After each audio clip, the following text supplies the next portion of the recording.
These orphan girls are bringing shame to our community," snapped Mrs. Brown, head of the neighborhood council, during a late-night meeting.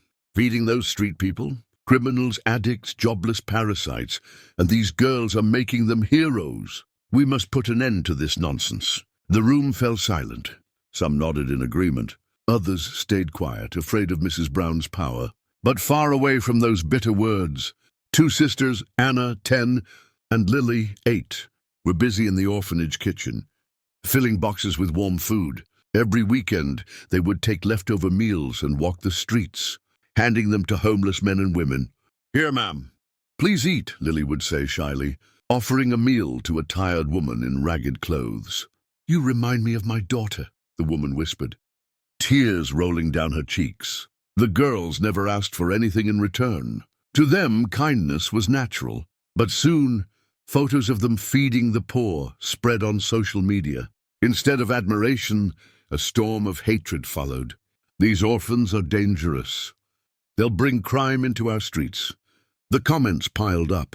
Donations to the orphanage dropped. Local businesses complained. One night, the director of the orphanage found an envelope under the door. Inside was a single note: "Stop those girls or you'll lose everything." The pressure grew unbearable.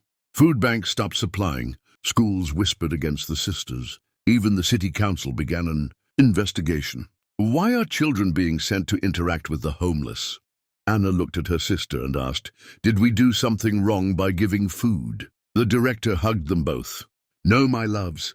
Feeding the hungry is never wrong." But Mrs. Brown wanted them gone. She filed petitions, rallied neighbors, and finally convinced the city to consider shutting down the orphanage. What no one knew was that one of the homeless men the girls had fed wasn't poor at all. He was Daniel Carter, a billionaire in disguise, testing society's compassion. For weeks he had been watching the sisters, their courage, their kindness, and the cruelty they faced. When the council gathered for the final hearing to close the orphanage, Mrs. Brown smiled confidently.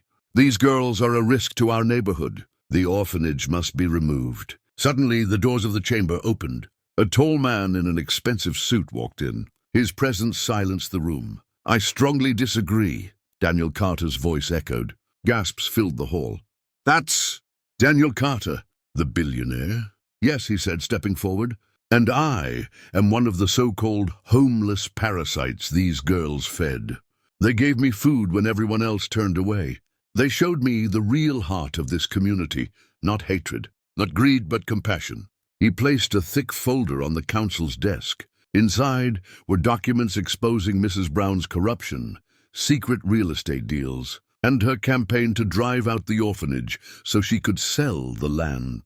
"You accuse these children of being dangerous?" Daniel's voice thundered. "No, the real danger is the cruelty that tries to silence kindness." Tea room erupted. Reporters scribbled furiously.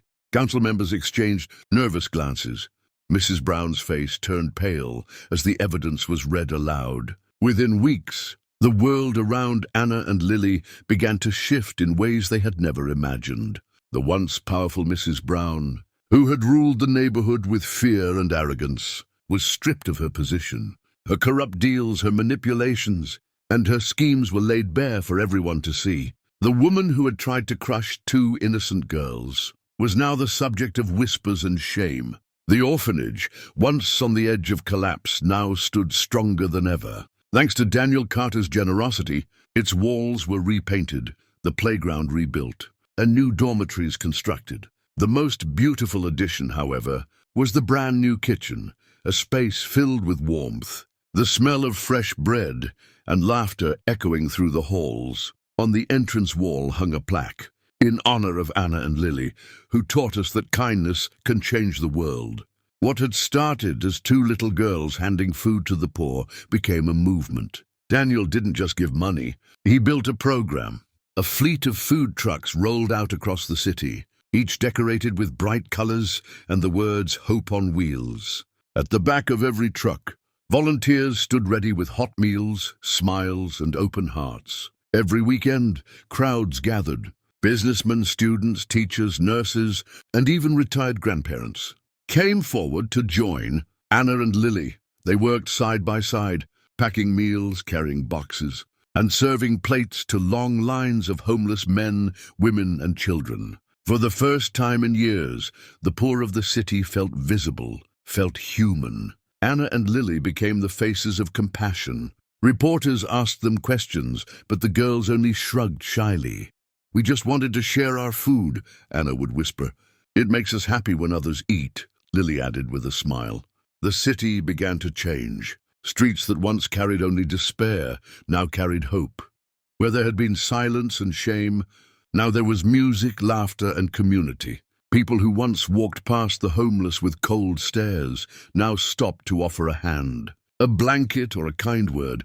One evening, as the sun dipped low and painted the sky in gold and pink, Anna and Lily stood behind a long table on the sidewalk, handing warm meals to those waiting in line. The air was filled with chatter, the clinking of plates, and the soft hum of gratitude. Among the crowd, Daniel Carter stood quietly. He wore no expensive suit that evening, just a simple coat. His hands were tucked in his pockets, his face calm, his eyes soft with pride. He watched as the two little girls moved with grace, handing out meals with tiny hands that carried the power to change hearts. Finally, Anna noticed him. She paused, tilted her head, and whispered, "Mr. Carter." She ran to him with Lily close behind. "Why are you helping us?" Anna asked, her eyes wide and searching. Daniel bent down so his eyes met theirs. His voice was steady but warm, carrying the weight of truth. "Because two little girls taught me something I had forgotten. They reminded me that true wealth isn't measured in money, houses, or power. It's measured in kindness. And you gave me more wealth than I ever had before." Anna's lips trembled into a smile, and Lily's arms wrapped tightly around him. Daniel pulled them close, and in that embrace, something beautiful happened. The girls, who had once felt like they belonged to no one, finally felt like they had a father. For the first time in their young lives, they were not just orphans. They were loved. They were seen. They were home. As the night deepened and the city lights flickered on, the line of homeless people grew shorter. One by one, each person left with a meal and a smile. But what they carried with them was more than food. It was dignity. It was hope. It was the knowledge that someone cared. And the city that had once rejected Anna and Lily, it began to heal slowly but surely. One meal at a time, one smile at a time, one act of kindness at a time. The girls never stopped. Their hands never tired, because now they knew the truth. When kindness is shared, it multiplies, until it transforms the world.